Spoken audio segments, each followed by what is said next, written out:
Okay, Ana jadikan Anta co-host lah. Anta boleh ni lah nak share ke apa ke. Ana share screen tadi nampak? Tak nampak? Nampak tadi? Lepas tu dah hilang? Dah hilang dah. Oh, okay, Ana share kali. Nampak balik ke dah hilang? Okay, nampak. Okay. Alhamdulillahirrabbilalamin. Wassalatu wassalamu ala asyrafil anbiya wal mursalin wa ala alihi wa sahbihi ajma'in. Alhamdulillah, pertama dan selama-lamanya marilah kita merapatkan setinggi-tinggi rasa syukur kita kepada Allah SWT kerana dengan izin Allah dapat kita bertemulah pada malam ni untuk sedikitlah sesi perkongsian berkenaan dengan geopolitik dunia. Jadi tak adalah Ana pakar dalam bidang ni. Bidang Ana bidang maritim lah. Jadi adalah overlap antara geopolitik tu dengan maritim ni, tapi tak adalah banyak kan. Terutamanya berkenaan dengan sebab konflik dunia ni dia berlaku di laut dan di darat Jadi mungkin yang di laut tu ada overlapping sikit. Jadi Ana mengucapkan terima kasihlah kepada sahabat KBHI yang Ana hormati, saudara pengurusi majlis lah, Ketua Terus Angkatan Tentera Laut Malaysia, General Ikhwan Muslimin, Ikhwan Muslimin lah, Ikhwan Zulkifli, Ikhwan Zulkifli, dan yang Ana hormati Sir Nasir lah, selaku pemantau kita pada malam ni, juga kepada Presiden Tuan Fadli, para director, pelakon-pelakon KBHI yang Ana hormati sekalian. Assalamualaikum warahmatullahi wabarakatuh. Pendengar jawab salam, dosa tak jawab. Waalaikumsalam. Waalaikumsalam. Alhamdulillah dengar. Jadi insya-Allah untuk untuk malam ni ya, apa yang Ana dimaklumkan oleh akhi Ikhwan adalah Ana akan bersyarah dalam sejam. Jadi kalau bosan boleh tidur dulu sejam, lepas tu ada soal jawab 15 minit di ujung. Jadi lepas sejam boleh bangun balik, boleh tanya soalan lah. Jadi insya-Allah alhamdulillah tajuk yang kita akan bincangkan sedikit pada malam ni adalah geopolitik dunia lah, dan apa tugas, apa yang kita boleh buat lah. Jadi untuk pengenalan ni, Ana nak bawa sedikitlah pemikiran ataupun apa idea yang dibawa oleh Profesor Syed Hussein Al-Attas dalam buku dia Kita dengan Islam Tumbuh Tiada Berbuah. Jadi dalam bab 5 dia ada membincangkan sedikit berkenaan dengan rintangan berfikir dalam masyarakat Islam. Dalam bab tu dia mengkritiklah kurangnya ahli fikir dalam masyarakat dan juga tersebar fahaman yang salah berkenaan dengan kepentingan ilmu, terutamanya ilmu-ilmu dalam memahami dunia lah. Pada pandangan Syed Hussein Al-Attas ni, dia bukan Syed Naqib Al-Attas. Syed Naqib Al-Attas tu yang tulis buku Islam dan Sekularisme. Ini adik-beradik dia, Syed Hussein Al-Attas. Jadi dia kata kadang-kadang dalam masyarakat kita lah, sikap tidak mementingkan ilmu dunia ni dia berakar dari tafsiran yang salah terhadap nas-nas Al-Quran. Kadang-kadang dia dibuat oleh orang yang pemberi panduan agama. Tapi dalam masa yang sama dia tidak menguasai ilmu semasa. Dia tidak menggauli masyarakat serta tidak berkecimpung dalam ehwal perdagangan ataupun urusan tadbir sosial masyarakat. Jadi Syed Hussein Al-Attas ni dia kata kena ada tafsiran baru dengan mengambil kira perkembangan keilmuan dunia semasa. Sebab memang Islam ni dia akan sesuai sepanjang zaman. Jadi untuk dia sesuai tu kita kena sentiasa ada tafsiran-tafsiran yang barulah sesuai dengan kesesuaian zaman kita kan. Dalam persoalan kita nak memberi hukum dan memberi kadang-kadang fatwa pun dia kena mengambil kira peredaran zaman kan. Jadi tafsiran yang baru ni perlu kan untuk kita menambahkan lagi kita punya kefahaman dan dengan keadaan ataupun semasa kita lah kan, kesesuaian Islam dalam semasa tu. Bukanlah maksudnya kita nak menyesuaikan Islam, maksudnya apa? Kita nak menyesuaikan, maksudnya Islam tak sesuai, kita nak sesuaikan plan. Maksudnya Islam ni dia ada banyak cabang-cabang dalam Islam ni dia memang boleh kan kalau apa Yusuf Qaradawi dia ada tulis apa as-sawabit wal mutaghayyirat kan. Banyak benda-benda yang bukan sawabit lah, yang maksudnya kita boleh terbuka kepada tafsiran kan. Maksudnya pandangan, contohnya pandangan Dr. Daud Bakar, dia kata Islam ni dia datang bukan sebagai satu solusi, tapi dia membawa banyak solusi. Jadi dalam Islam ni dia ada keluasan fiqh dia, dan keluasan pandangan, dan keluasan ilmuan untuk berbeza pandangan. Jadi Islam ni dia membawa banyak solusi. Dalam satu masalah tu dia ada pelbagai solusi yang Islam bawa lah. Jadi saya dah kongsi ya. Okay, jadi Syed Hussein Alatas juga dia membahaskan falsafah ilmu kan. Apa itu ilmu? Al-ilm. Jadi menurut beliau lah, ilmu ni bukan semata-mata ilmu agama kan. Kadang-kadang kita terlalu fokus dengan ilmu agama ni. Bukanlah maksud ilmu agama ni tak penting. Bukan maksudnya, tapi ilmu ni sebenarnya dia merangkumilah keseluruhan ilmu pengetahuan, termasuklah sains sosial, sains fizikal dan sebagainya. Dan jadi dia memetiklah dalam ayat Quran sendiri banyak ayat-ayat yang Allah sebut kan, untuk mengalihkan pandangan manusia ni untuk berfikir dan melihat kejadian alam kan. Dan anda rasa benda ni anda pernah dengar tak apa yang telah diutarakan oleh Dr. Akram anak Ustaz Dahlan dalam dia punya perbahasan dekat Masdar. Dia kata sebenarnya ilmu, pembahagian ilmu ni dia kata memang bukan, kadang-kadang kita salah membahagikan ilmu dunia dengan ilmu ukhrawi kan. Ada ilmu dunia, ada ilmu ukhrawi. Sebenarnya dia kata semua ilmu ni sebenarnya adalah ilmu untuk dunia. Dia kata kalau kita nak belajar untuk solat pun, kita nak solat di atas dunia kan. Jadi ilmu ni adalah ilmu yang kita nak gunakan di dunia lah. Termasuklah ilmu Islam tu semuanya untuk kita gunakan waktu kita hidup di dunia ni lah.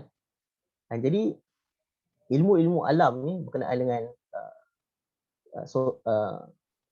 organisasi sosial lah kita kata kan. Tapi dalam konteks kita cakap pada malam ni, organisasi sosial yang lebih besar lah. Dia bukan sekadar merangkumi interaksi antara masyarakat, tapi interaksi antara negara, interaksi antara banyak negara dengan negara yang lain, federasi negara dengan negara yang lain.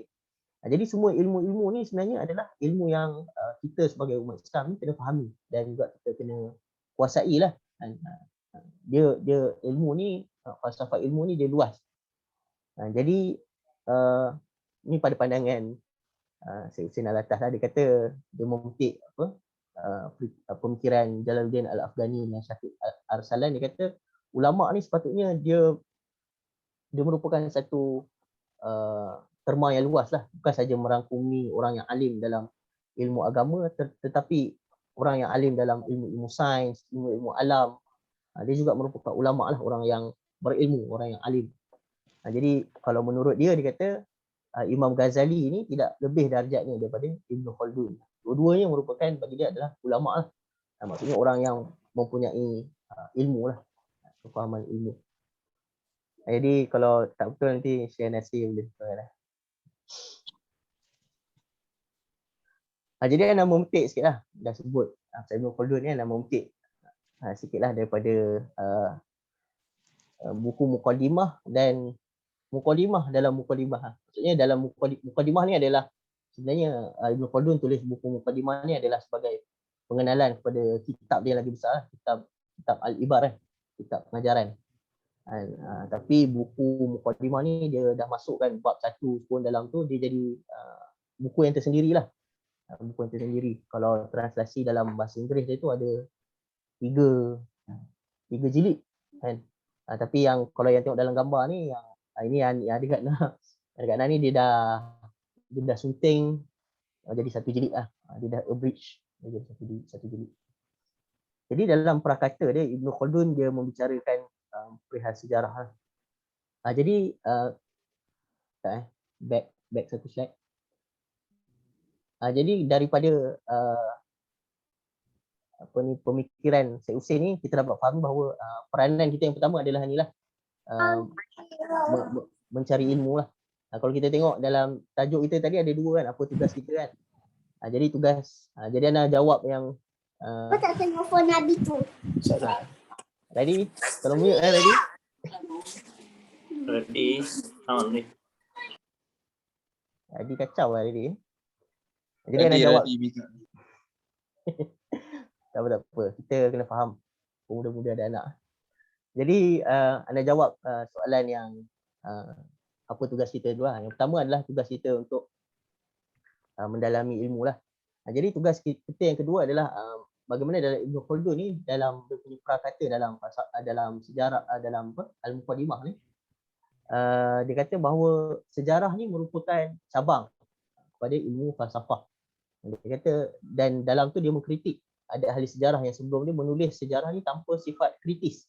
Maksudnya bila kita dapat sesuatu ilmu macam General Ikhwan beritahu mula-mula tadi, kita kena bersifat kritis. Maksudnya kita kena bukan sekadar baca dan faham, tapi kalau boleh kita kena pergi lebih lagi tu. Kita kena tengok, okey dia cakap macam ni, apa sumber dia. Kita kena tengok sumber dia. Okey dia ada sumber, okey bagus. Tapi kita kena pergi lebih lagi tu. Sumber dia tu kita tengok betul ke apa yang sumber dia cakap dengan apa yang dia cakap berdasarkan sumber tu. Jadi kita tengok kat sumber tu. Dan adakah sumber tu boleh dipercayai atau tak boleh dipercayai. Jadi Ibn Khaldun kata banyak ahli sejarah sebelum dia ni sekadar menyalin bahan umpama burung kakak tua tanpa memilih, tidak cermat memilih sumber dan tidak mengasingkan antara fakta yang boleh kita absahkan. Absah ni maksudnya kita verify betul dengan fakta yang menyeleweng dan merekaan. Dia kata macam sejarawan sebelum dia ni sekadar salin je. Tapi Ibn Khaldun kata kita ni bukan sekadar perlu menyalin ataupun menerima semula apa yang orang beritahu sebelum kita, tapi kita kena mencari. Kalau dalam sejarah ni dia kena bagi tahu dekat reader dia, pembaca dia, makna dia. Kenapa dalam sejarah berlaku seperti ini kan? Mengapa dalam sejarah berlaku seperti itu? Jadi ahli sejarah ni juga dia kata kena menyesuaikan pensejarahan tu mengikut peredaran masa kan. Jadi sejarah ni dia kena tulis, dia kena tahu dia tulis tu dalam era mana untuk pembaca era mana supaya orang boleh faham kan. Dia kata kalau tidak dia merupakan satu sejarah yang kaku lah. Dia tak mengambil kira pergerakan zaman kan. Jadi inilah tugas kita yang kedua lah. Kerana dalam geopolitik ni dia banyak juga benda-benda yang berkaitan dengan sejarah lah untuk kita faham bagaimana interaksi dua negara tu. Kita kena tahu sejarah negara ni dengan negara ni macam mana. Kenapa contohnya China dengan Amerika Syarikat dia ada pertembungan kan. Apa sejarah dia, dalam sejarah dia mereka ni pernah berjumpa ke macam mana kan. Jadi ada sejarah yang membentuk kenapa kita menjadi begitu hari ni kan. Ada sejarawan kata kita ni adalah produk sejarah. Apa yang kita ada pada hari ni adalah produk sejarah. Bagaimana British dulu jajah dan pisahkan negara-negara Islam ni, dia jadi negara-negara yang ada ni adalah produk daripada sejarah yang dahulu lah. Jadi tanpa kita tahu sejarah-sejarah ni, kita tak boleh faham apa yang ada pada zaman ni lah kan. Kalau sejarawan Amerika Syarikat Howard Zinn dia ada sebut, dia kata orang yang tak memahami sejarah ni dia macam bayi ya. Orang kata pergi kanan, orang mandi kan dia pun mandi. Orang pakaikan dia baju warna pink dia pakai, orang pakai baju warna merah. Maksudnya dia tak tanya apa-apa. Jadi macam tu juga lah dengan kita ni, kalau kita tak faham sejarah kita, sejarah Islam pun kita tak baca kan. Berapa ramai yang pernah baca Muqaddimah Ibn Khaldun? Boleh unmute mic ya. Saya tanya sikit ya. Semua tak mau jawab. Sebut nama ni. Sebab anda tanya siapa baca. Kalau siapa tak baca mungkin ramai on. Oh ya. First time tengok ni buku ni, Muqaddimah ni. Muqaddimah, first time tengok jadi kita kan baca lah kan. Kadang-kadang kita ni sentiasa menyebut Al-Biruni, Ibn Sina. Buku favourite Mark Zuckerberg. Mark Zuckerberg pernah share lah dalam status Facebook dia, betul. Maksudnya Zubair Hasni ni follower Mark Zuckerberg lah. Jadi kita sering sebut lah Ibn Sina, Al-Biruni, tapi kadang-kadang kita kata bangga no, ilmuwan Islam kan. Tapi satu buku dia kita tak pernah baca kan. Sekolah-sekolah kita namakan Sekolah Menengah Ibn Khaldun, tapi kita pun tak baca buku Ibn Khaldun kan.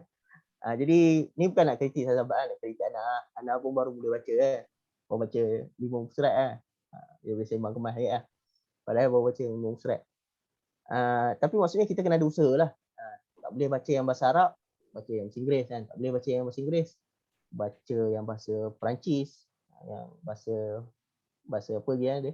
Bahasa Turki ada, diterjemahkan dalam bahasa Turki. Jadi kita kena cubalah membaca kan. Jadi kerana macam itulah kan. Maksudnya kita perlu ada kefahaman. Kalau tidak nanti orang kata kita boleh bangga lah dengan ilmuwan kita, tapi orang tanya apa pemikirannya kita pun tak tahu. Dan kita tahu ni seseorang ilmuwan Islam ni dulu kan, tapi kita tak pernah baca pun. Jadi Ibn Khaldun kata it takes critical insight to sort out the truth. It takes knowledge to lay truth bare and polish it so critical insight may be applied to it.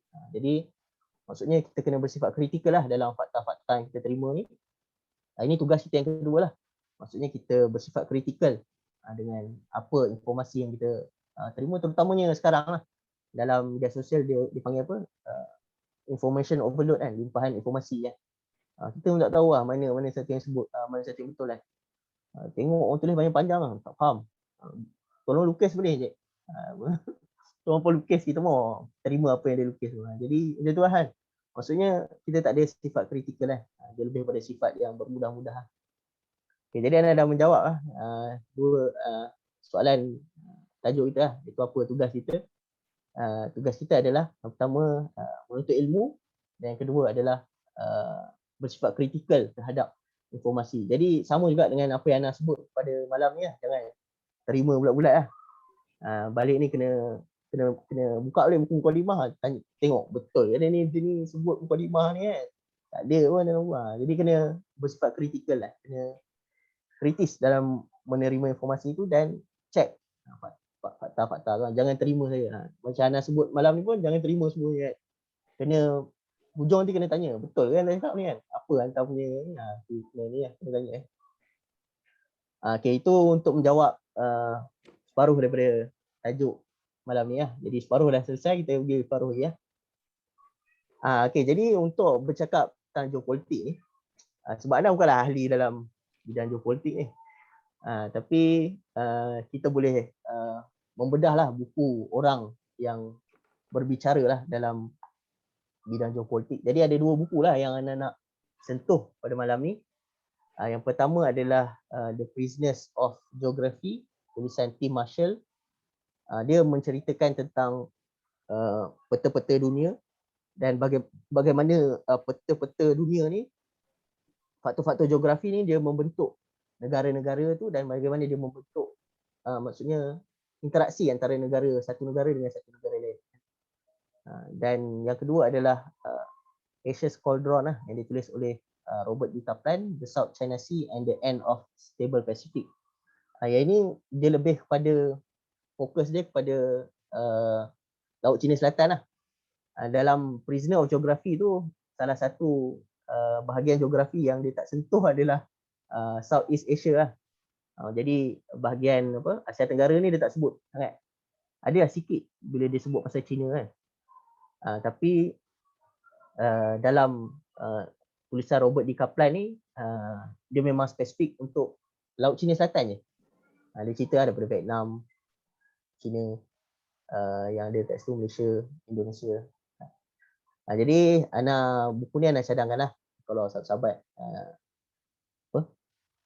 nanti nak ni kan, kita bersifat kritik kan, betul ke Fatih ni ada baca ke buku ni. Jadi boleh rujuk balik buku ni lah untuk mengabsahkan apa yang antum dengar pada hari ni.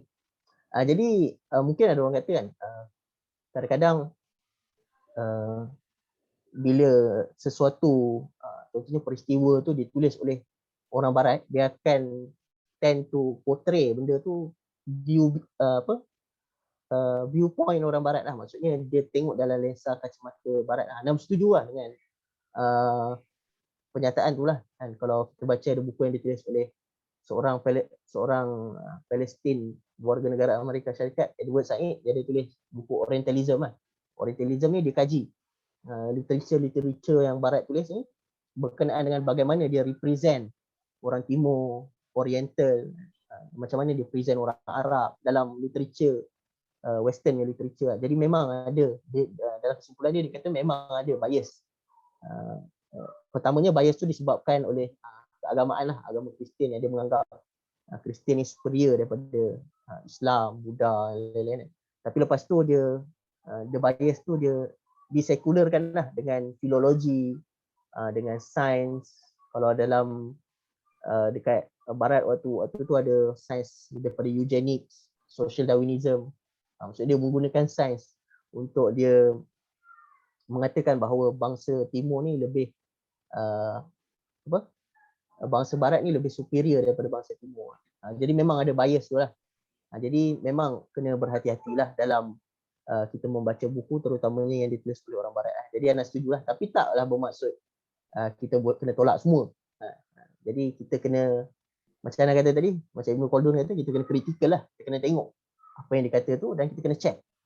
Kita kena check lah. Baik. Okey. Dah habis masa beritahu kalau dah syarahan habis.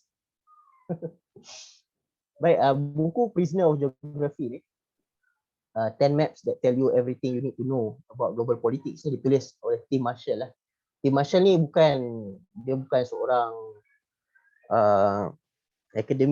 academician lah, yang formal lah orang kata. Dia bukan academics lah. Maksudnya dia bukan profesor ke, dia bukan pensyarah universiti. Dia lebih kepada jurnalis yang cover apa yang berlaku konflik-konflik dalam dunia ni lah. Dia lebih kepada wartawan lah. Dia menulis dalam wartawan. Dan buku dia pun memang kalau baca tak banyak footnote lah. Tak ada footnote, endnote pun tak ada. Jadi macam susah kita nak verify sikit. Tapi kita boleh verify dengan cari sumber yang lain lah untuk bandingan lah. Jadi dia menulis bagaimana faktor geografi ni dia menjadi faktor utama. Macam mana manusia, bagaimana negara-negara tu bersifat dan bagaimana geografi ni dia mencorak hubungan antara negara-negara lah. Maksudnya geografi ni dia menentukan bagaimana negara ni berfungsi. Tapi tak adalah dia maksudkan bahawa dia adalah salah satu-satunya sebab kan, faktor. Tapi memang ada faktor lain kan, bagaimana kita berinteraksi dengan negara lain, faktor teknologi, faktor budaya, faktor agama kan. Tapi dia punya main tesis dia, central tesis dia adalah geografi lah. Jadi geografi ni dia seolah pagar lah, dia menghadkan kita ni boleh buat apa. Jadi ketua-ketua negara ni apa rancangan tindak tanduk dia terbatas kepada batasan geografi, dan batasan geografi ni dia terpakai dalam kerajaan kuno sehinggalah kerajaan moden. Jadi kalau kita tengok dalam sejarah sendiri bagaimana negara-negara itu berkonflik antara satu sama lain, sempadan satu bangsa dengan satu bangsa yang lain, dia tertakluk pada geografi lah. Dan macam mana dikatakan tadi, tapi tak adalah bermaksud dia adalah salah satu-satunya faktor. Not the sole factor, but one of the factor, one of the main factor lah. Contohnya kalau kita tengok, kalau zaman dulu yang memisahkan antara satu tribe dengan tribe lain adalah di padang pasir, sungai, hutan. Semua faktor ni dia memisahkan lah antara manusia dan dia menjadikan manusia ni dia mempunyai budaya yang berbeza, bahasa yang berbeza disebabkan batas-batas geografi ni. Okey, tengok boleh tak tengok dalam peta ni. Boleh siapa bagi tahu apa yang dia nampak dalam peta ni. Ready. Boleh unmute mic ready.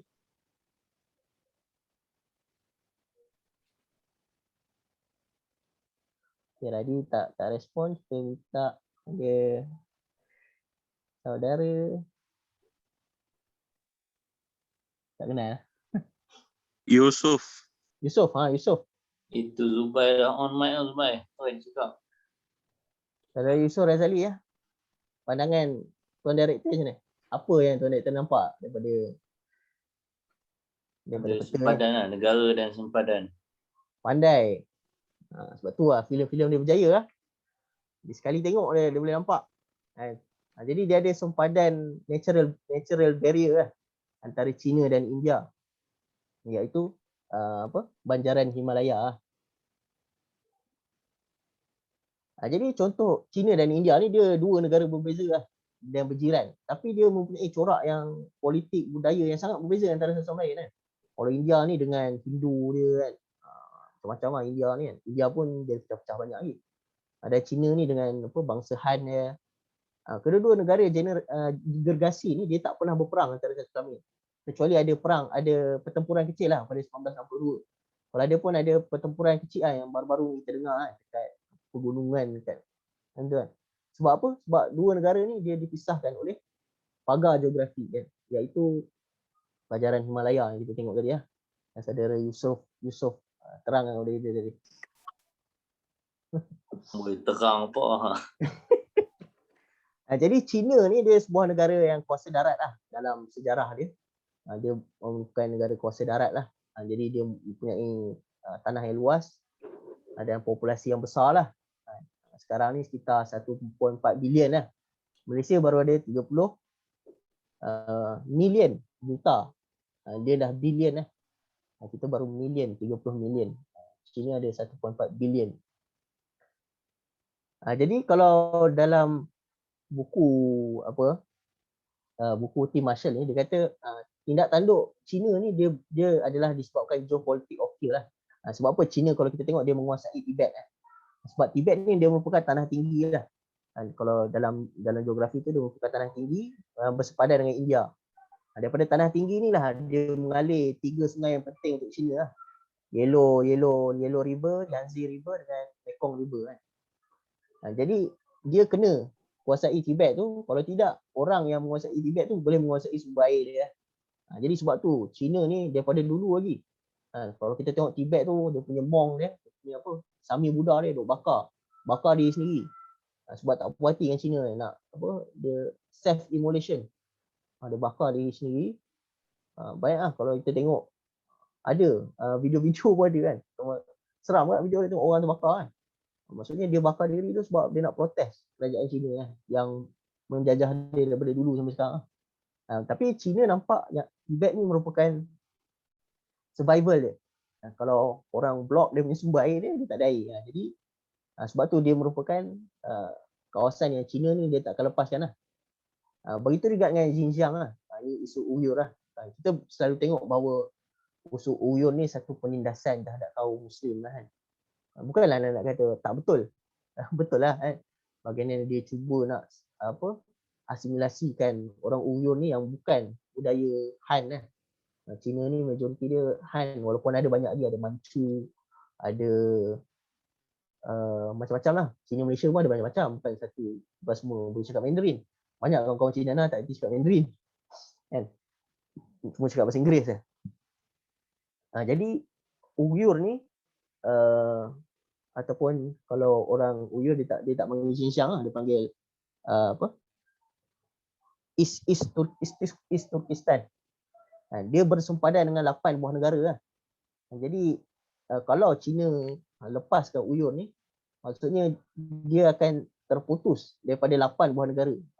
Jadi dia tak boleh nak direct trade dengan 8 buah negara, dan daripada Xinjiang ni kat dia akan lalu one belt one road tu sampai kepada ke Pakistan. Dia ada port dekat Gadwar yang China invest lah. Jadi China nak direct access kepada Laut Indian Ocean. Jadi dia memerlukan laluan tu lah. Dan kat Xinjiang pun ada dia punya facility nuklear. Jadi dia dari sudut geografi dia, itulah sebab dia kan, mengapa dia tak nak lepas lah. Dia tak nak bagi orang Uyghur ni ada negara yang sendiri lah. Ni kalau kita tengok lah, dia punya peta ni, dia bersepadan dengan Mongolia, Rusia, Kazakhstan, Kyrgyzstan, Tajikistan, Afghanistan. Daripada Afghanistan ni dia boleh masuk, dia boleh ke Pakistan, dia lalu bukit-bukit ni dia boleh lalu Pakistan, dia India. Jadi dia merupakan bahagian yang penting lah untuk menghubungkan dia dengan negara-negara lain dengan dari jalan darat kan. Sebab tu dia tak nak lepaskan Uyghur ni lah. Ni kalau dari sudut geografi dia lah. Siapa pernah tengok cerita ni? Director pernah tengok? Saya pernah tengok. Pernah tengok ah? Macam tengok. tengok kat mana? Netflix. Oh Netflix. Kantai ni ada Netflix. Di Mas Pul boleh check dia tengok apa kat Netflix. Lagi siapa dah tengok? Semua tak berani yang mengaku ni. Ikhwan support karya orang tu Netflix tu. Hantar subscribe ke tak KBCI tu? Subscribe. Ana tengok Okey, selalu support. subscribe. Okay, ni cerita Abominable lah. Abominable ni dalam cerita ni dia ada kontroversi. Dia pernah diharamkan lah di pawagam Malaysia dan juga di pawagam Vietnam. Sebab dalam cerita ni dia ada mempamerkan satu peta Cina. Kalau kita tengok dekat peta tu dia ada line kan. 1 2 3 4 5 6 7 8 9 10. 9 dash kan? 9 dash line. 9 dash line lah. Orang selalu patrol laut ni dia tahu lah 9 dash line ni. Ataupun dia panggil kautang, lidah lembu.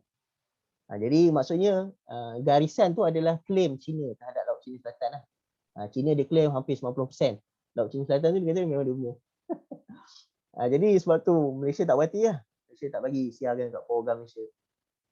Vietnam pun tak bagi. Ana sentuh secara lalu dululah berkenaan dengan Laut China Selatan ni. Bila kita membahaskan buku Robert Kaplan nanti kita akan berbincang dengan lebih dalam dia. Jadi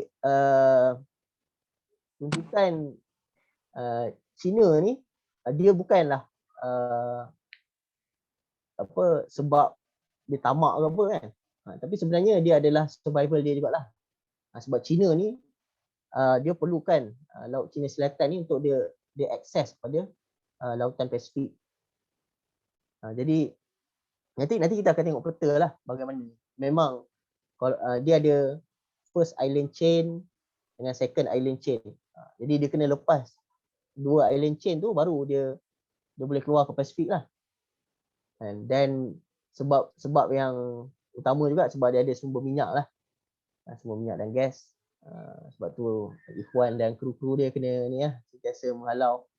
Tapi sebab Ikhwan punya kapal tak besar kan, lalu tak berani lah. Jadi China juga dia membina realiti di lapangan lah. Maksudnya dia nak ketengahkan dia punya claim tu. Memang dia bangunkan dia punya base tentera dia lah. Nanti kita akan tengok lah dekat pulau Spratly ya. Dia membina memang lengkap lah dengan landasan untuk jet kan. Ada padang bola semua kat situ lah. Artileri semua ada kat situ. Tak tahu lah Ikhwan dah patrol sampai Spratly ni ke belum? Dah sampai lah Ikhwan? Belum, tak pernah sampai lagi.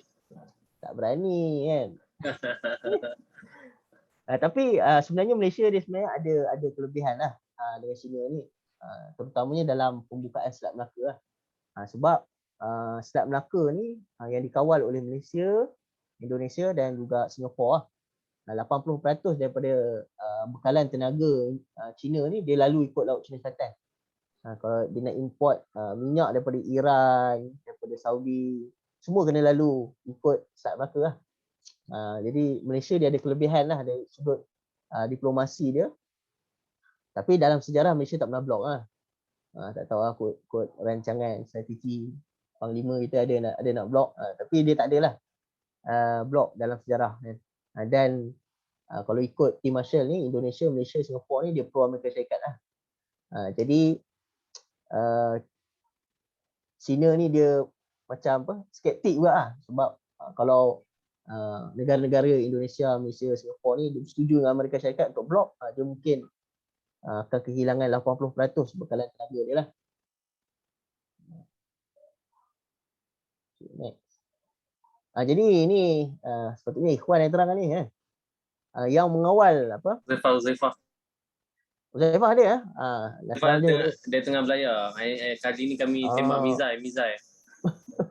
Oh, berlatih lah. Dia tengah tembak mizai. Dah keluar notis tu Mariner belum? Dah. Dah keluar ah. Okey, ni maksudnya undang-undang dekat laut lah, sempadan sebagainya dia di govern oleh Convention on the Law of the Sea lah, UNCLOS. Tapi tak semua negara ratify undang-undang ni. Amerika tak ratify pun. Tapi kebanyakan negara dia ratify lah undang-undang ni. Maksudnya kawasan perairan antara negara dipanggil archipelagic water. Contohnya macam Laut Marmara. Laut Marmara dia adalah dia adalah kawasan Turki lah, sebab dia adalah kawasan perairan di dalam negara. Dipanggil archipelagic water lah. Maksudnya negara tu punya lah. Jadi China ni dia claim Laut China Selatan ni dia punya archipelagic water lah. Sebab ada pulau dekat ujung sana tu, Spratly tu. Dia kata ni antara Spratly dengan Tanah Besar China. Ni sebenarnya archipelagic water lah. Tapi claim dia tu tak diiktiraf oleh United Nations lah. Jadi 12 nautical mile adalah territorial water lah. Dan lebih daripada tu adalah international water. Tapi kita boleh claim EEZ lah. Economic zone kita sampai 200 nautical mile, lebih tu high sea lah. Jadi Panglima selalu patrol sampai berapa nautical mile? Tak pernah patrol ni, ikut ni. Jadi dalam EEZ ni kita boleh ni lah, kita boleh claim kita punya, kalau ada sumber minyak dalam tu kita boleh claim, dan fishing right, maksudnya kita nak nakar ikan dalam EEZ tu lah. Exclusive Economic Zone 200 batu nautika kan. Tapi masalah dia, nanti kita tengok map, 200 batu nautika ni dia overlap sebab kita negara dekat-dekat kan dengan Indonesia, dengan Vietnam. Jadi dia ada overlapping.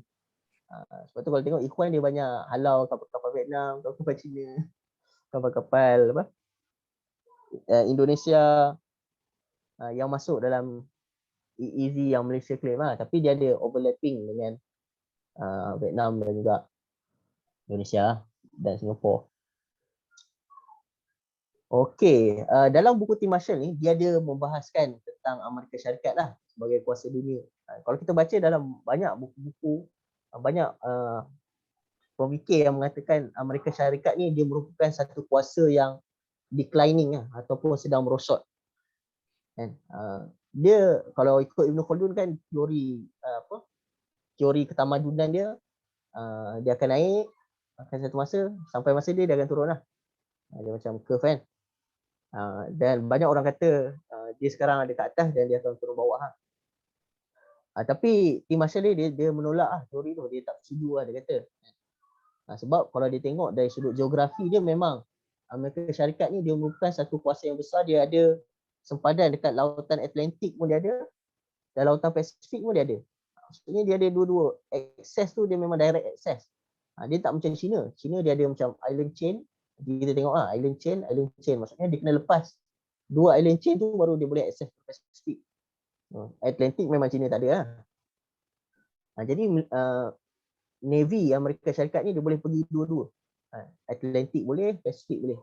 Sebab tu Navy Amerika Syarikat ni banyak lah datang ke Indonesia, kat Malaysia pun pernah datang. US Coast Guard pernah datang buat latihan dengan Malaysia Navy. Ini bukan apa? Ini public fact Betul lah kawan Ada yang sok khabar Betul.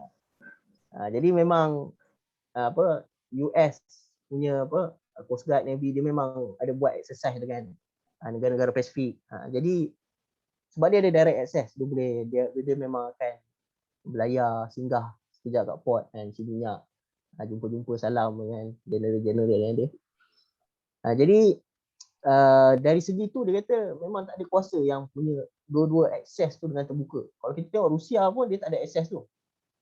Sebab tu kalau kita tengok Rusia beberapa tahun sebelum ni dia pernah menjajah dan dia annex. Annex ni maksudnya dia tawan Crimea, dia masukkan dalam kawasan dia. Sebab Crimea ni dia ada port yang warm water port. Maksudnya port yang tak beku lah. Tapi Rusia ni kebanyakan port adalah port beku. Port cuaca sejuk tak boleh. Kena ada guna icebreaker. Jadi Amerika Syarikat dia tak ada masalah tu. Dia dua-dua ada warm water port. Dia boleh guna. Jadi dia boleh jadi global superpower lah dari segi geografi dia. Dan Amerika Syarikat juga menguasai NATO lah. NATO ni merupakan satu kuasa ketenteraan yang besar juga lah. Selepas tamat Perang Dunia tu, negara-negara Eropah ni dia jadi negara yang hancur lah, banyak kena bom dan sebagainya. Jadi US ni pandai dia buat NATO. NATO tu dia kuasai. Jadi sebenarnya kuasa-kuasa militeri Eropah ni diwarisi kepada Amerika Syarikat lah. Dia menguasai kuasa militeri dia. Jadi dia juga mempunyai, selain daripada faktor geografi, dia juga ada kuasa militeri lah.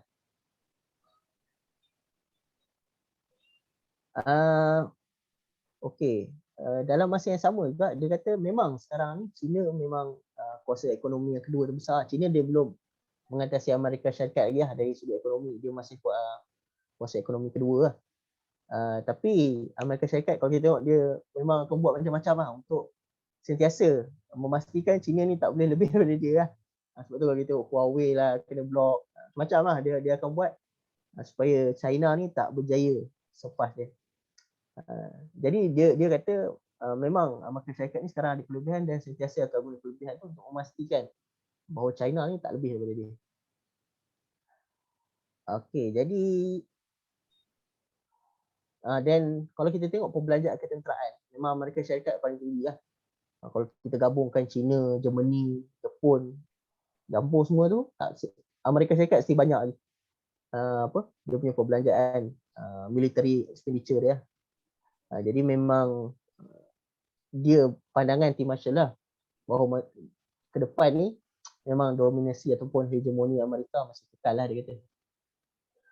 Tapi kita kena sentiasa ingat lah kan, besar macam mana pun Amerika Syarikat ni, tak adalah dia besar daripada Allah SWT. Allah lagi besar kan. Apa-apa kebergantungan kita ni bukan kepada benda-benda material, tapi kepada Allah SWT kan. Apa yang Allah izinkan berlaku akan berlaku, dan kalau Allah izinkan bahawa Amerika Syarikat jatuh pun dia bukanlah satu benda yang mustahil kan. Kalau kita tengok bagaimana Islam naik daripada padang pasir yang tak ada siapa jangka kan. Kaum Arab Asobiah berkabilah-kabilah ni boleh satu masa nanti dia menguasai 2/3 dunia kan. Jadi memang dalam sejarah ni kita tak boleh nak predict the future lah. Sejarah ni lebih kepada kita belajar apa yang ada di belakang itulah, untuk kita cuba buat plan untuk masa depan yang lebih baik. Okey, ni ada dua peta nak minta sahabat-sahabat bandingkan antara dua peta ni, apa yang sahabat nampak. Yang ni peta yang pertama. Tengok dulu ada Finland kat atas, Sweden, Norway, banyak ah. Ni Europe punya kontinen. Walaupun Europe ni tak adalah besar pun, tapi dia banyak negara dalam dia. Satu kontinen yang kecil je, tak adalah besar sangat kalau nak banding kontinen lain. Tapi dia banyak negara. Okay, sekarang tengok peta yang kedua lah. Ini peta apa? Ikhwan, ni peta apa ni Ikhwan?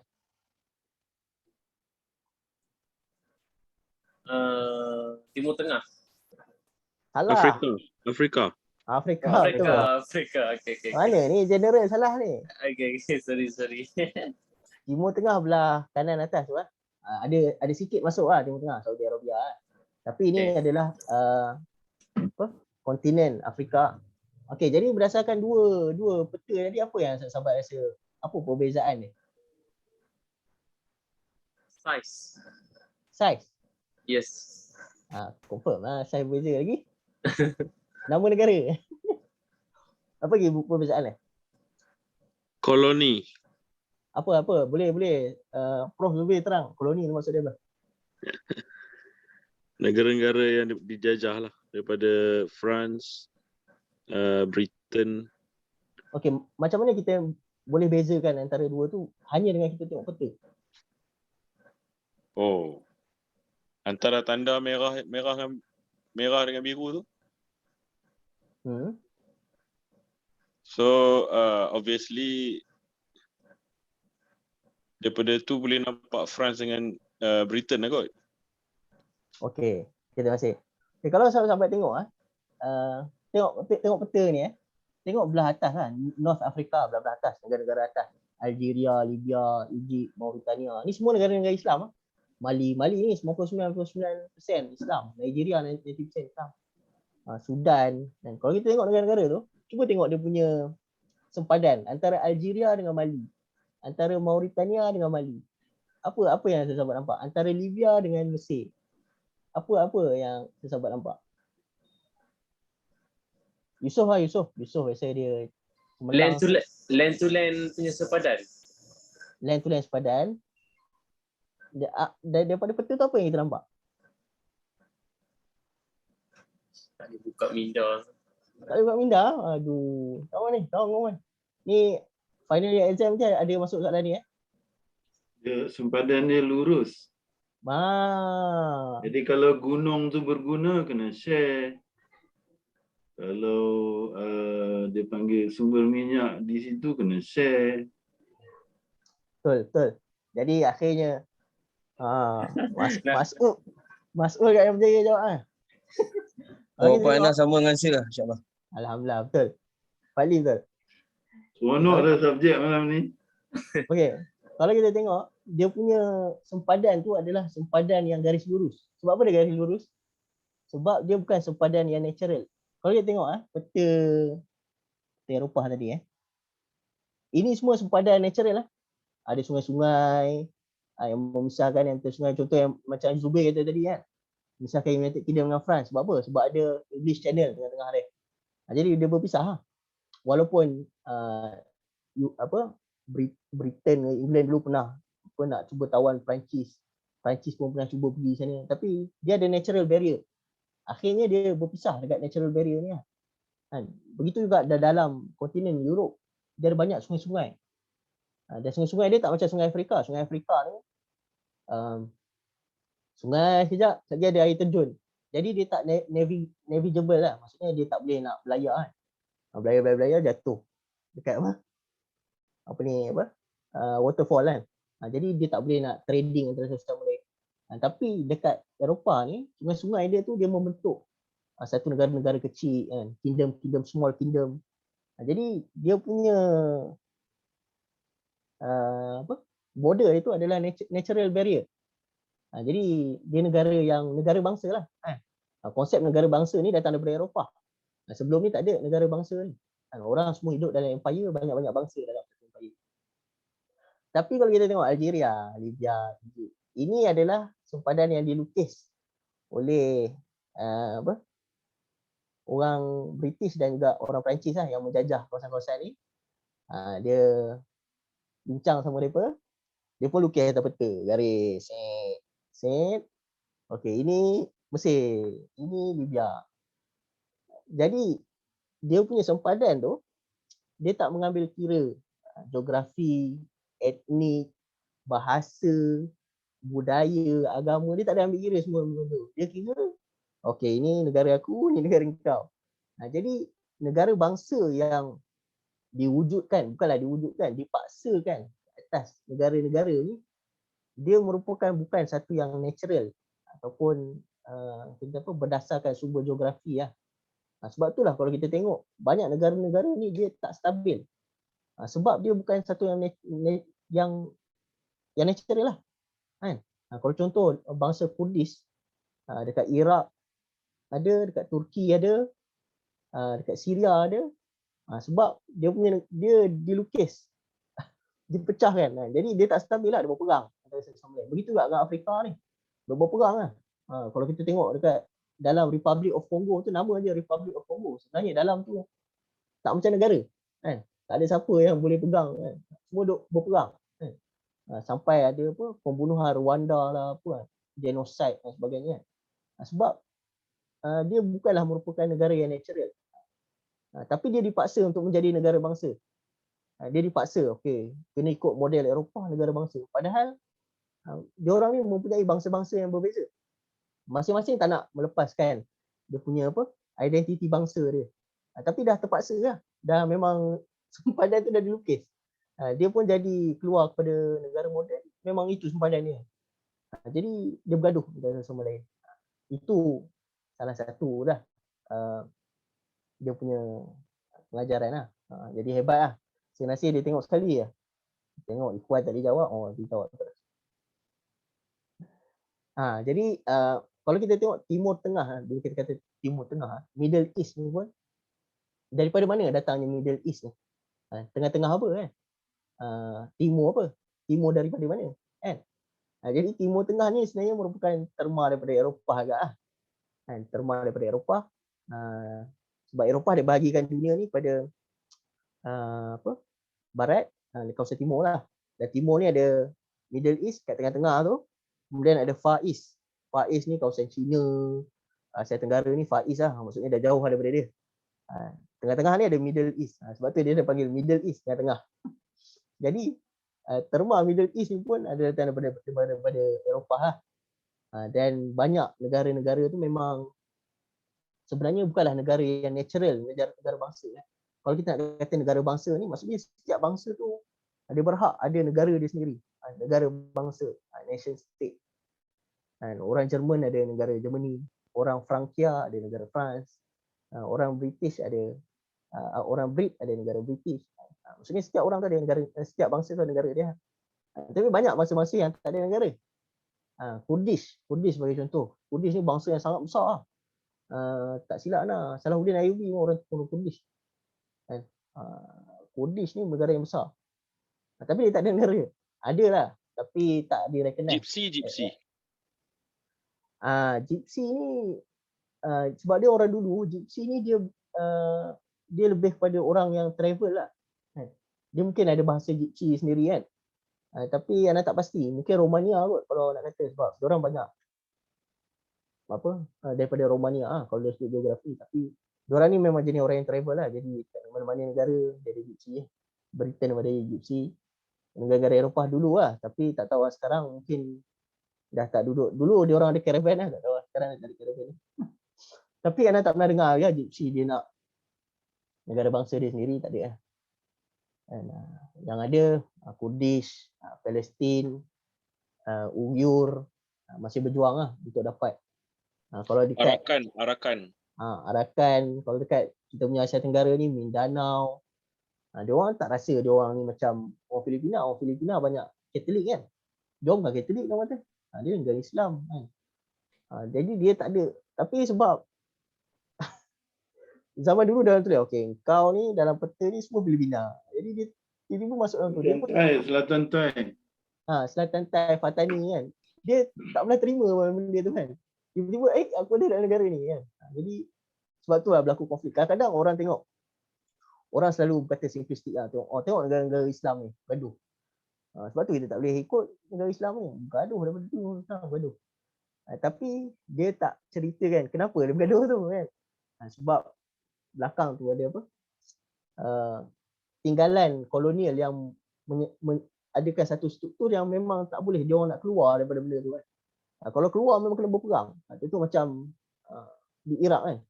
Iraq ni memang tak pernah. Dulu ada Mosul, Baghdad dengan Najaf kan.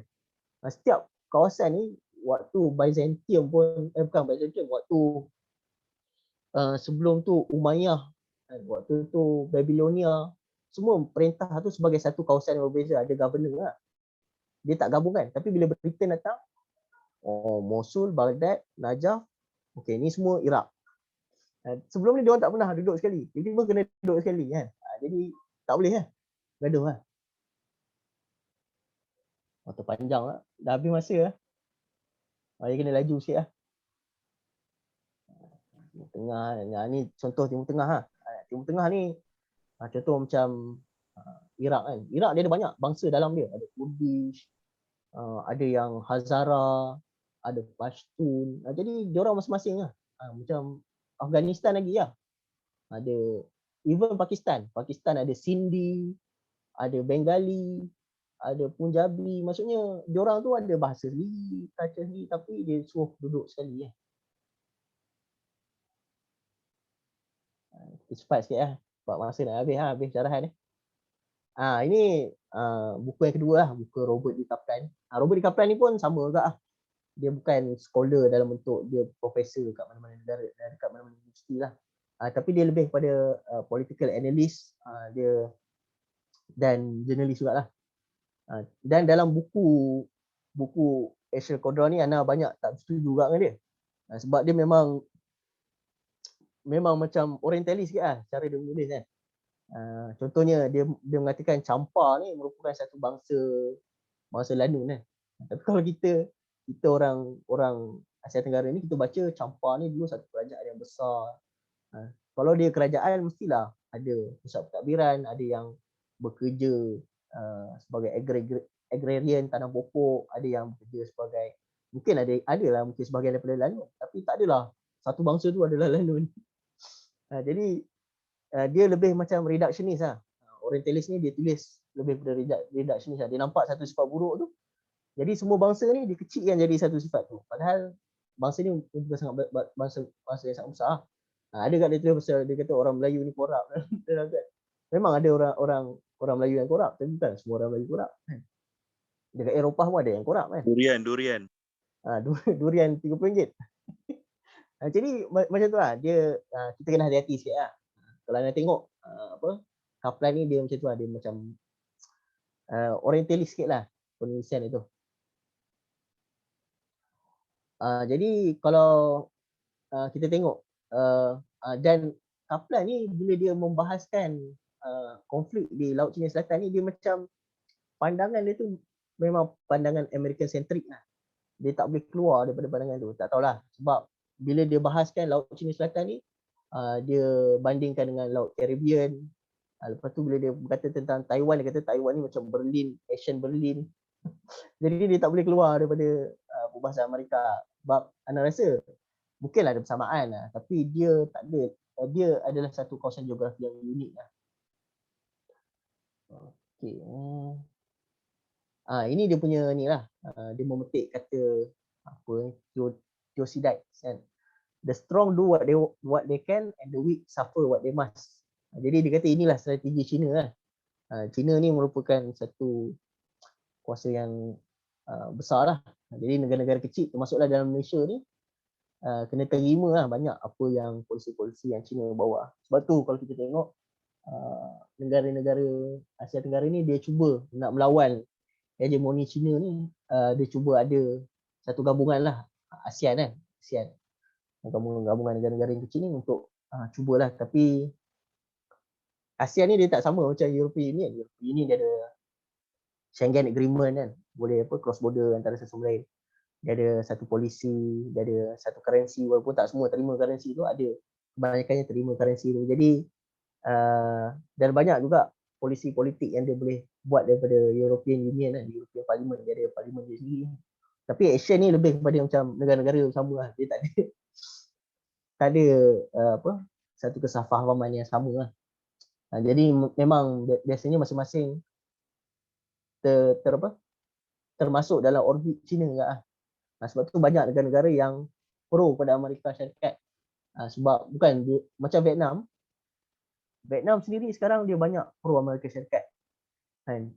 Orang-orang muda dia dah boleh terima lah apa yang Amerika Syarikat dah kalah duluan.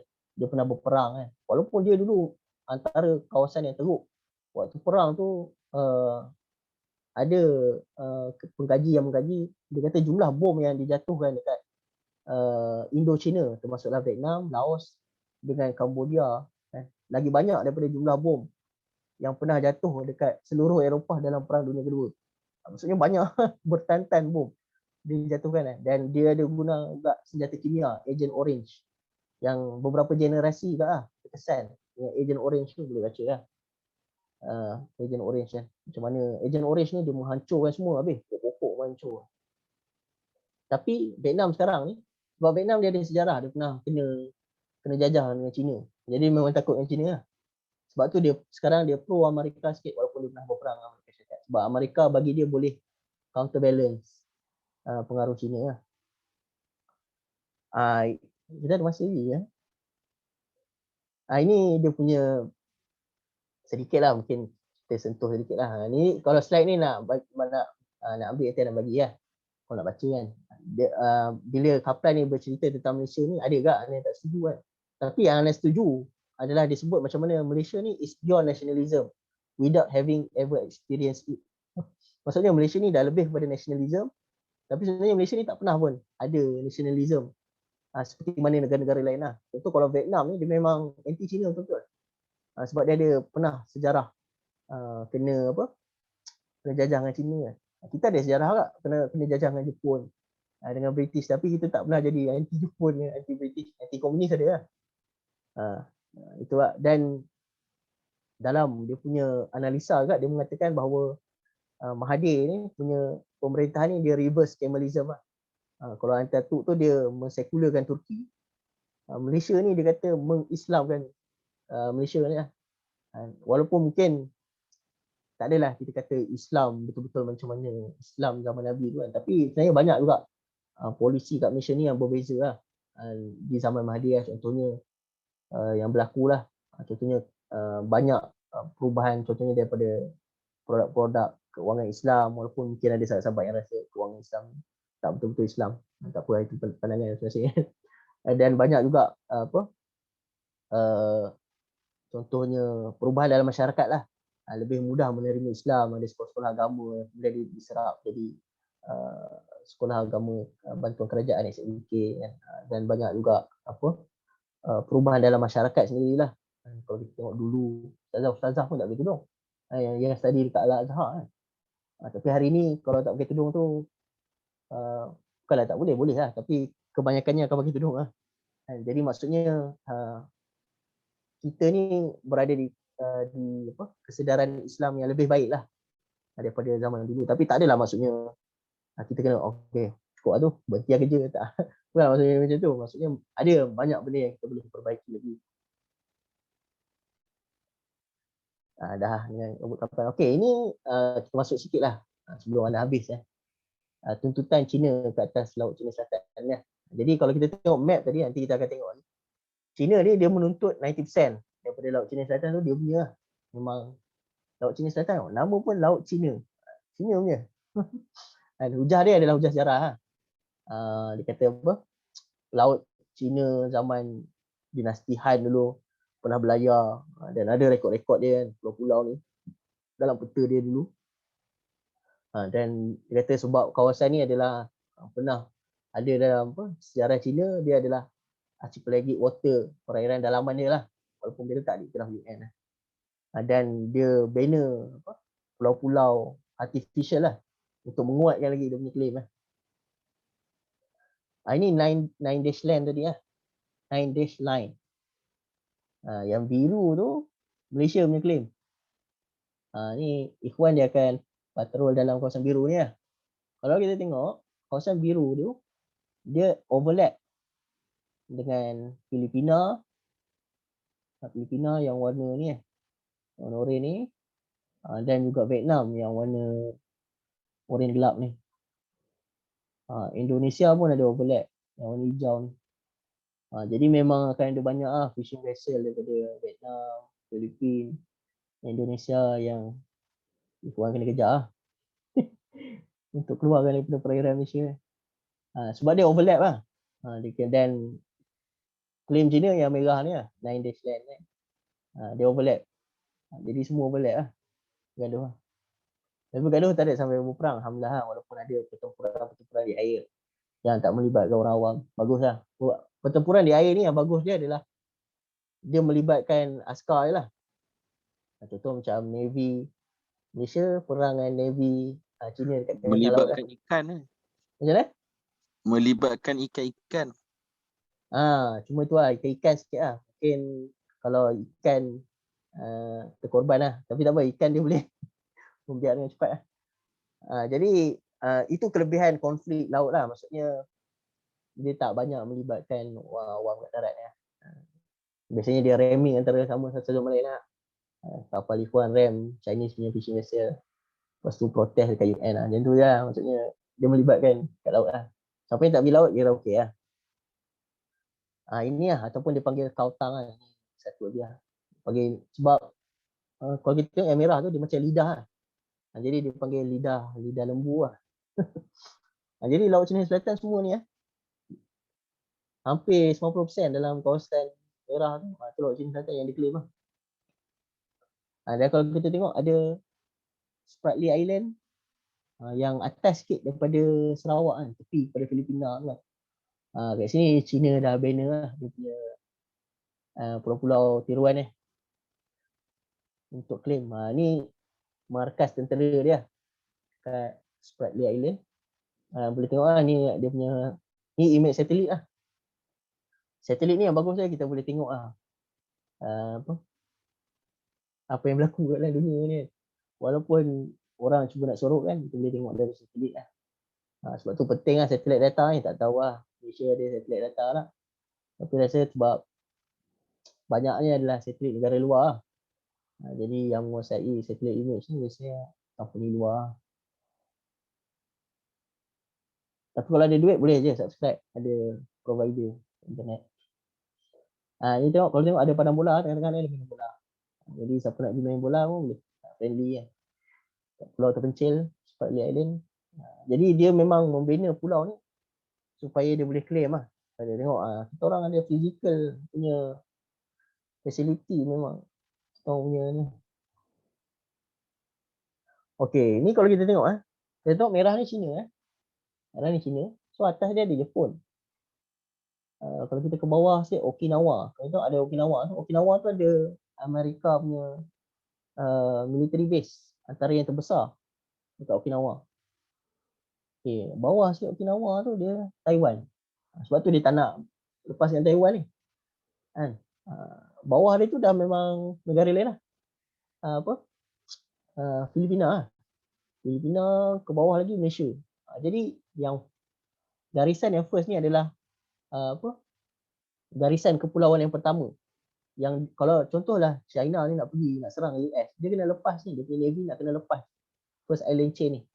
Jadi kalau Taiwan pun pro US, Jepun pro US, Filipina pro US, Malaysia pro US, memang dia tak boleh nak keluar. Sebab tu dia tak nak lepaskan Taiwan ni, sebab sekurang-kurangnya kalau dia tak payah lalu Jepun pun dia boleh keluar ikut Taiwan. Lepas tu dia ada second island chain ni, island chain lagi kecil-kecil. Dekat Guam ni ada US ni military base lagi satu lah. Jadi dia ada second island chain. Second island chain ni tak adalah terlalu sukar sangat ditembusi sebab dia mungkin pulau-pulau yang lebih kecil kan.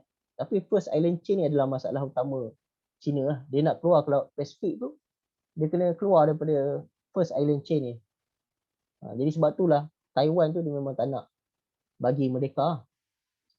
Sebab tu kalau tengok kat Olimpik pun dia tak guna nama Taiwan lah. Dia guna nama Chinese Taipei.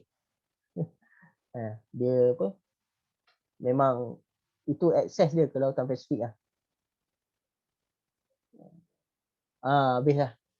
Jadi kalau ada apa-apa soalan lah, ada 15 minit lah syarahan nak habis. Kecuali saya Nasir lah tak boleh jawab. Ada soalan? Ada soalan juga. Boleh. InsyaAllah. Mana anak mampu lah, tak mampu Ikhwan tolong jawab lah. Ikhwan. Kita boleh buka sesi soalan sampai 11. Ana dulu lah start kot. Sebab merujuk kepada yang tadi nation state yang Fatih explain tadi tu. Kalau tengok dekat Balkan countries, dia berjaya kan untuk find their own state, macam Czech Republic berpecah daripada Slovakia.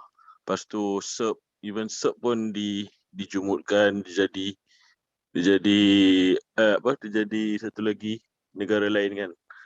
Dia ada negara yang berpecah bina negara baru. Macam mana dengan Afrika yang tak explain tadi tak ada solution ke dengan geopolitik dalaman yang ada dengan condition etnik yang berbagai dekat Afrika, terutama negara-negara Islam lah. Wallahu alam. Okey, kalau kita tengok antara sebut tadi tu, banyak negara yang tersebut tu dia adalah former Yugoslavia ataupun dipanggil Yugo ni dalam bahasa Rusia ataupun bahasa Slavik dipanggil Timor. Slav ni Yugoslav kan, Yugoslavia, Slav. Slav ni adalah satu bangsa Slavik. Serbia adalah bangsa Slavik, Rusia adalah bangsa Slavik. Sebab tu Rusia dalam perang antara Serbia dengan Bosnia tu, Rusia pro Serbia. Sebab dia sama satu bangsa Slavik, bahasa pun lebih kurang. Kalau kita tengok former Yugoslavia ni lepas Tito mati, nama dia Francisco Tito apa lah, dia punya presiden Yugoslavia. Bila dia mati, dia ni ibarat glue lah yang menyatukan. Dia bersatu sebab Tito tu, presiden tu. Bila Tito ni mati, berperang. Sebab masing-masing ada etnik lain-lain tak setuju. Even Croatia dia tak sama dengan Serbia, walaupun dua-dua Kristian, tapi dia Kristian yang berbeza lah. Protestan dengan Serbia mungkin Ortodoks. Tapi dia punya level development dia tak sama dengan Afrika.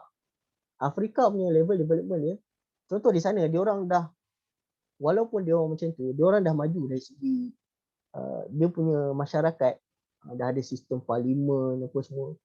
Jadi benda tu memang dia akan perang, tapi bila perang tu settle, dia terus jadi negara-negara sendiri. Sebab level development dia memang, masyarakat dia memang level maksudnya kita kata urban punya apa society lah. Tapi masyarakat di Afrika ni dia lebih kepada tribal punya society. Masih lagi kalau yang dekat Sahara tu mungkin masih duduk dalam apa rumah yang dibuat daripada lumpur, dibuat daripada tai lembu kan. Jadi memang dia belum ada institution macam mana European institution lah. Walaupun Yugoslavia tu dia berperang, dia banyak dah ada institution dia dah. Dia dah membentuk institusi yang independen.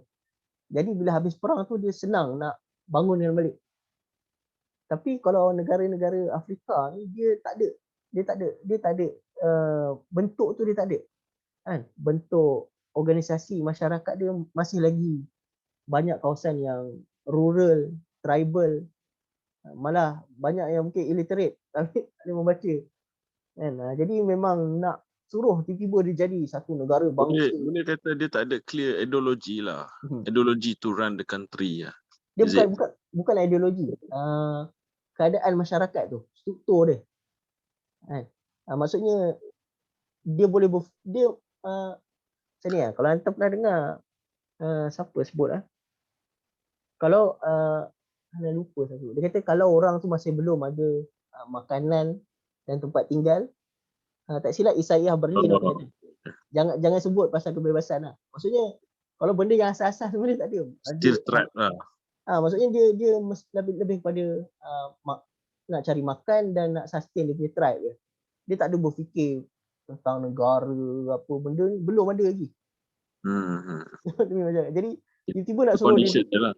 Tiba-tiba nak suruh dia duduk dengan tribe-tribe lain untuk jadi negara. Dia tak faham pun apa itu negara kan. Kalau dalam buku Tim Marshall tu dia kata orang Arab dulu ni dia macam dia pelik. Kenapa? Dia nak pergi jumpa saudara dia. Contoh dia dekat Syria, jumpa saudara dia dekat Iraq, masing-masing tribe yang sama. Tapi kena minta izin daripada satu orang yang dia tak kenal untuk bagi dia pasport untuk dia jumpa saudara dia. Sebelum ni zaman berzaman dia memang jumpa macam tu je. Jadi konsep tu tak ada. Sebab tu macam di Afghanistan nak buat demokrasi macam tak logik. Dia satu masyarakat yang sistem parlimen pun mungkin dia tak tahu ataupun tak macam kita kan, nak undi dia pun tak tahu apa benda undi. Jadi tiba-tiba nak suruh jadi negara bangsa yang moden, tak boleh lah.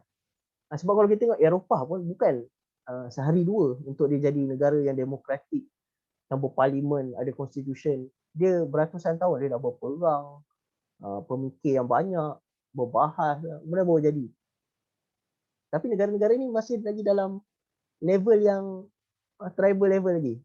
Tiba-tiba nak suruh jadi macam modern state, jadi tak boleh lah. Jadi dia kena bina asas tu dulu dan naik naturally lah.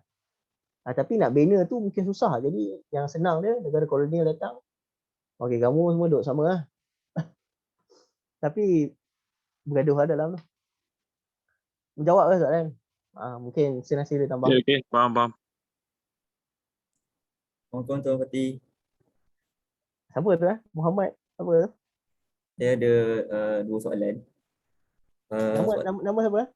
Nama Muhammad. Muhammad Fakhruddin. Well. Ya saya. Alhamdulillah. Udin lah, Udin. Din. Okey, Fati. Ini bukan Perak ni.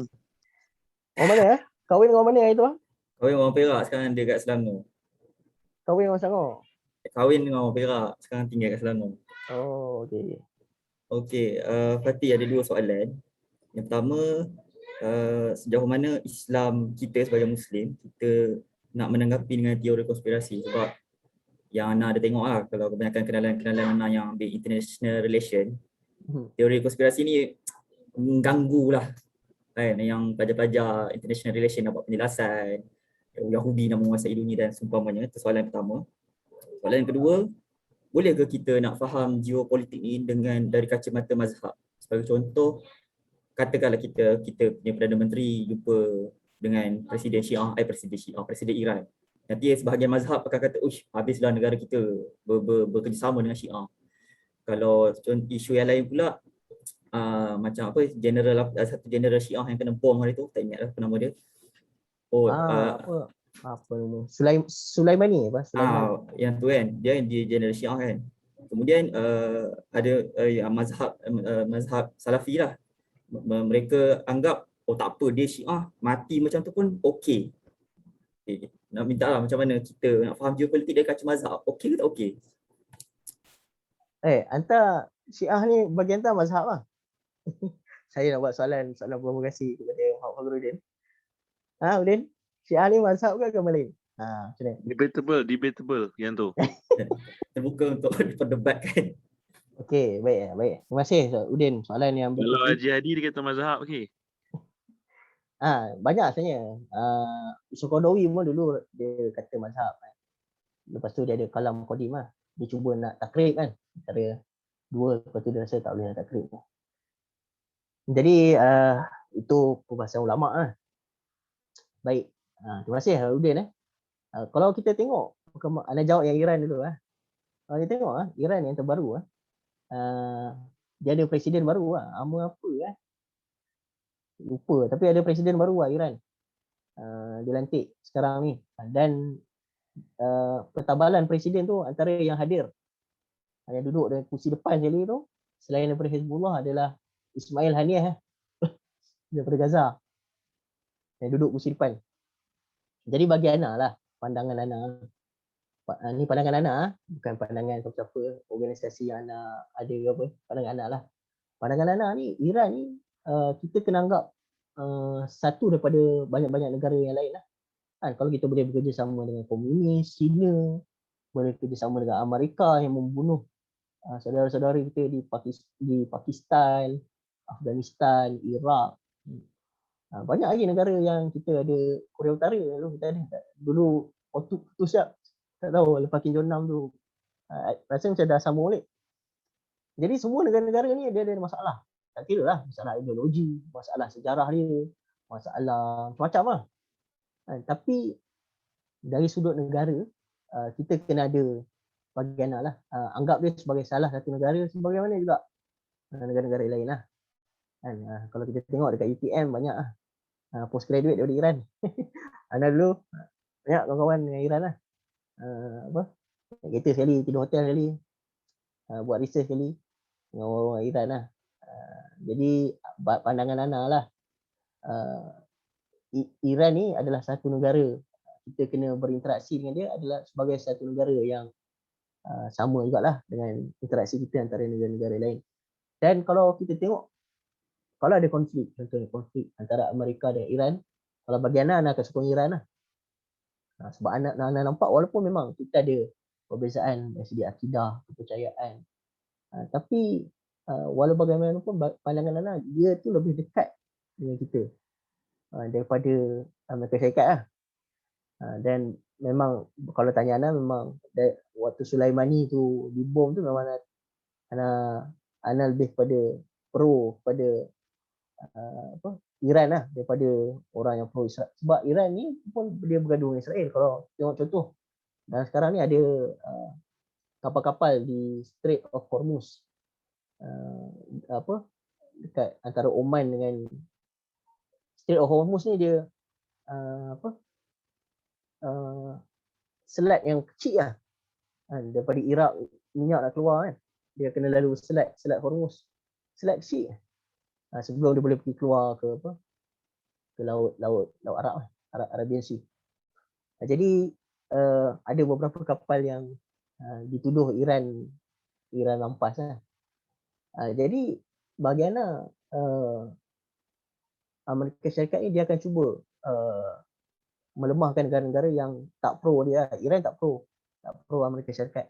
Sebab Amerika dia dalam sejarah dia CIA pernah bantulah untuk jatuhkan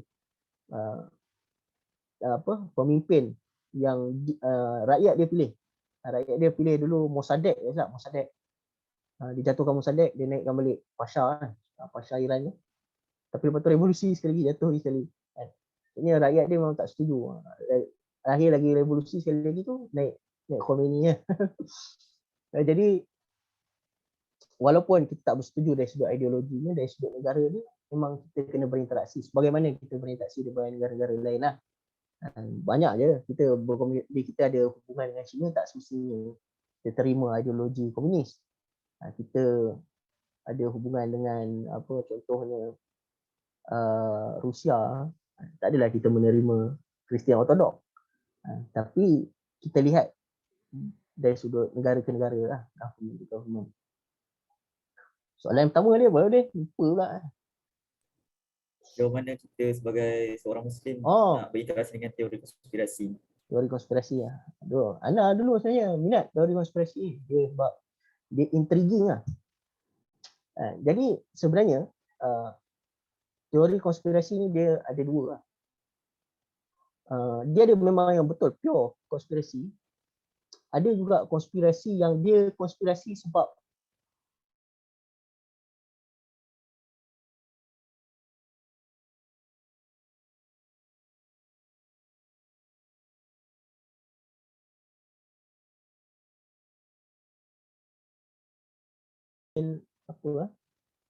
Ultra something lah. Benda Ultra. MK Ultra, boleh search lah. MK Ultra ni eksperimen CIA yang kontroversi lah. Sebab dia ambil sakit psikiatrik ni dan dia tanam root dekat dalam kepala, dia buat eksperimen lah. Nak cuba nak kontrol human punya mind. Pada mulanya benda tu memang konspirasi. Tapi lepas terdedah, lepas dapat tahu, lepas dokumen declassify, benda tu jadi public knowledge. Jadi memang betul sebenarnya. Tapi sebab sebelum tu dia tak pernah di-verify, jadi dia masih lagi dalam realm konspirasi lah. Jadi sebenarnya konspirasi ni pun bagi Ana lah, dia tak 100% kita boleh kata semua konspirasi tu kita tolak. Jadi dia ada yang grey area juga lah. Tapi pandangan Ana lah, dari sudut kita ni memang kita kena berpandukan ilmu lah. Macam Ibn Khaldun kata tu, kita kena cuba cari verifiable data lah. Kalau kita boleh verify, kita terima. Tapi kalau kita tak verify, mungkin kita just acknowledge dia, okay, ini pandangan dia, tapi masih belum verifiable. Jadi kita mungkin kena tunggulah kalau ada sumber-sumber yang kita boleh verify. Tapi setakat tak boleh verify lagi tu, kita just terima dia sebagai satu possibility. Dia satu possibility until kita boleh prove dia sebagai satu benda. Sebab verifiability ni pun dia satu benda yang orang kata apa, problematik juga. Dia ada polemik dia juga lah. Contohnya siapa yang boleh verify satu information tu? Adakah dia jadi satu benda yang verify bila kerajaan, sesuatu kerajaan verify? Sebab kerajaan pun menipu juga. Contoh kerajaan Amerika memang banyak menipu. Dan memang penipuan Amerika Syarikat ni didokumentasikan oleh scholar dia sendiri. Kan? Contoh macam Noam Chomsky, dia banyak dalam manufacturing consent tu, dia cakap macam mana government tipu. Tapi lepas tu public dapat tahu. Kalau Howard Zinn tu dia memang tulis terus lah. Government lie. Government always lying. Macam tu lah maksudnya. Memang kerajaan ni pun kadang dia menipu. Jadi kadang-kadang kita susah nak kata dia tak betul sebab government tak verify. Sebab government pun dia ada interest dia. Jadi mungkin kalau hantar boleh spesifik lah konspirasi apa. Mungkin anda boleh bagi pandangan anda terhadap konspirasi itu lah. Sebab hantar sebut secara umum. Kita tak sebut konspirasi apa. Jadi anda tak tahu lah konspirasi apa. Konspirasi nak jatuhkan Abah ke, konspirasi durian ke. Banyak konspirasi ke? Udin, konspirasi apa? Okey dah tu. Jawab. Alhamdulillah tak ada soalan lah tu, dah pukul 11 lah. Ada tapi serah pada moderator lah. Kena buat siri 2. Moderator tak bagi, dia kata nak tahajud. Ya. Okay, minta maaf ada orang datang pula. Okay, macam ni. Masa kita kalau tengok sekarang pukul 11 kan. Tapi kalau nak ikut discussion ni banyak benda lagi kita nak cerita, kita nak bincang. Ana rasa kalau sahabat-sahabat nak ada majukan soalan, boleh PM Ana personal atau boleh PM personal terus ke Fatihi lah.